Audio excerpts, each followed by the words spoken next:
Shalom, good morning. Sister Kate here. I am going to do a video today that, whoa, with an audience, the Greek chorus going on of African guineas in the background, on a subject that you all picked. Now, it was probably close to a month ago when I asked on the community part of my page, what would you guys like to see me do a video on? And 15 of you answered, which is interesting to me, and the ducks and the rooster, because 15 of you answered, I think, the last time I asked that question. And y'all asked some really good questions, really good topics. Some of the requests I answered with Bible verses because that is the basis, that is the answer I would give if I did a video on it, or where I thought you could find the answers. And that doesn't mean I won't do a video on it later. I might. But I think the Word of God, hey now, I'm trying to do something here. I think the Word of the Lord answers the question better than my words would be able to do it. But there was one that I thought was an interesting question. It was different. I don't get it very often. And in the back of my mind, I thought that's one I'll do a video on. And so I've got a few minutes. And so here's the answer to Carrie Bruce's suggestion, which was, what do you do in the end times when a loved one is slipping away and or, what's the other one? You just can't come to, you're disagreeing and you just can't come to agreement over things. So let's take the first part first. You have a loved one who's slowly slipping away. That is a reality. That certainly could be happening in the apocalypse. Someone could be wounded, someone could get sick, and with the limited medical resources that are there at the time, you may not have the medical knowledge to actually, change the course of whatever's happening. They also could have something going on like a stroke or a heart attack and just be in a coma. Here's my suggestion to you. Keep the person as comfortable as you can with what you have. So that's going to kind of require you to have a stockpile of some medicine that you can get right now, like aspirin and ibuprofen and naproxen, which are pain relievers, and then also alcohol. Even if you don't drink it yourself, it is something you could give to someone to take the edge off of their pain, their anxiety, or whatever they happen to be going through. If you had morphine, that'd be great, but I don't see how you would be able to do that. And I don't know a herbal equivalent to morphine. I just don't. So do the best you can. So one would be keep them as comfortable as you can. Now that's going to require you to do something that Pastor Joe has said in previous videos about nursing skills. Having a bedridden sick person in your house requires a lot of work, nursing kind of work, where how are they going to go to the bathroom? And who's going to take care of that? You could keep a big supply of Depends in the house. Eventually those will run out. And so you get down to the basic nursing skills of changing bedding and washing it in a clean way, which means you're going to have to boil big stuff. So a cauldron, a trough, some kind of very large pot will be required in those cases, and some kind of soap. Now the soap and the pot you can get now. You can go to a restaurant supply store or a Army surplus store, because the Army has huge pots and things and they occasionally get rid of them. And the soap you can start storing now as well.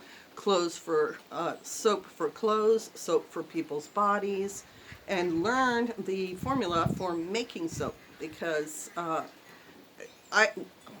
you may be able to get soap for a long time after the apocalypse by just going to stores that are open and people don't want it.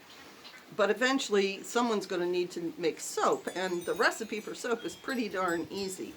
As long as you have some kind of livestock fat and wood ash, you basically will be able to make soap. The second thing is treat that person like a human being. Even though they're sick, even though they're in pain, they're probably going to be unreasonable. They're probably going to be making noises, moans, groans because of the pain they're in. Treat that person like a person. Take as good of care of them as you can and let them know that you love them. And ease their fears as best you can, because you cannot stop the inevitable, but you can make the journey to the inevitable more pleasant than, say, if they had been wounded on a battlefield and left there to die for 3 days. So those are my two suggestions about the first part of her question.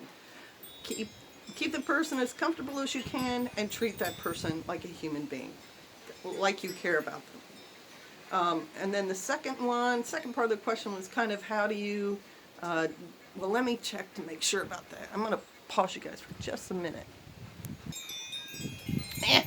I don't know how to make my phone do that thing without this cutting off, and I don't want to make 2 videos. I just want to make one so I can upload it.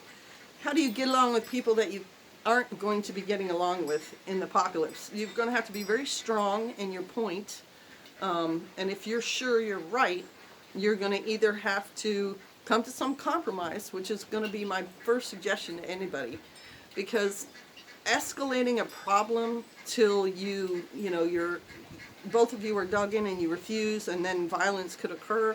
Think like road rage. People get mad in their car about something somebody else did. The person having the road rage is not communicating with the person who's making them angry, because you're in a car.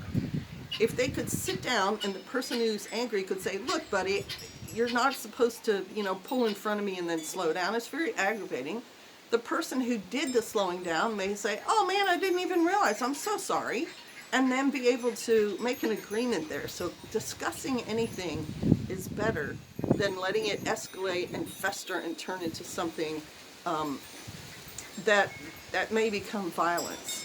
I never am going to suggest that you have a knockdown, drag out with family members, or shootouts, or do any of those Hatfield McCoy things, because once you've escalated up there, it's without some sort of denouement of the violence, it's hard to come back down. It's better to start by trying to negotiate, by trying to discuss, by trying to say this or that, and also agree to spend a little time. Let's just say, I'm trying to think of something that has you're arguing about something about your garden. Well, there's quantifiable results that can come from that. Let's say you say, we haven't planted enough tomatoes, and the other person says, yes, we have. Well, you can say, all right, we're not going to agree on this. Let's just look at what happens at the end of the season. And then take your tomatoes and compare them. And then by the next spring, when it's time to plant, see how much of those tomatoes you've used, and then you can decide which one of you has the correct point of view, and go on the basis of results. Because we didn't plant enough tomatoes last year, let's plant more this year. Or because we had enough tomatoes this year, let's plant the same amount of tomatoes. Those things do not have to end up being some kind of big family drama, because family drama is counterproductive. And if anything, I'm a realist. I want either productivity, or if it's not productive, I want to get rid of it or change it. Because productivity is what is valuable in the world, especially when you're talking about survival type situations. All right, Carrie, thank you so much for your questions. I hope I've answered them correctly, and I've got to get going. Got to take care of some critters, got to make sure my hat looks semi-decent, and bless y'all. Have a great day. Shalom.